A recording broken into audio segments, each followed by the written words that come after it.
જાદર police સ્ટેશનના ઘરફોડ ચોરીના ગુનાઓમાં છેલ્લા 9 વર્ષથી નાસ્તા ફરતા આરોપીઓને આંતરરાજ્ય ચેકપોસ્ટ ઉપરથી પકડી પાડતી ખેડબ્રહ્મા પોલીસ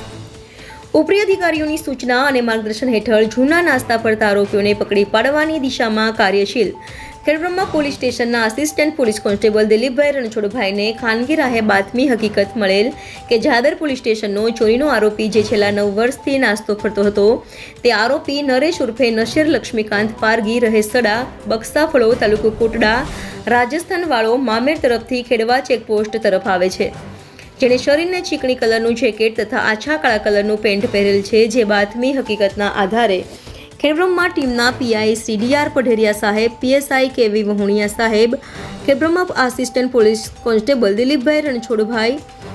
અક્ષયભાઈ પોપટભાઈ, રાજેશભાઈ રમેશભાઈ વગેરે ખેડવા ચેકપોસ્ટ પર વોચ દરમિયાન ઉપરોક્ત હકીકતવાળો આરોપી મળી આવતા તેની પૂછપરછ કરતા ઉપરોક્ત ગુનામાં સામેલ હોવાની કબૂલાત કરતા તેના વિરુદ્ધમાં નાસ્તા પડતા અંગેની કાયદેસરની કાર્યવાહી કરી જાદર પોલીસ સ્ટેશનને સોંપવામાં આવેલ। રિપોર્ટર જયેશ ઠાકોર સાથે શૈલેષ પટેલ, ઇન્ડિયા 24 ન્યૂઝ, સાબરકાંઠા।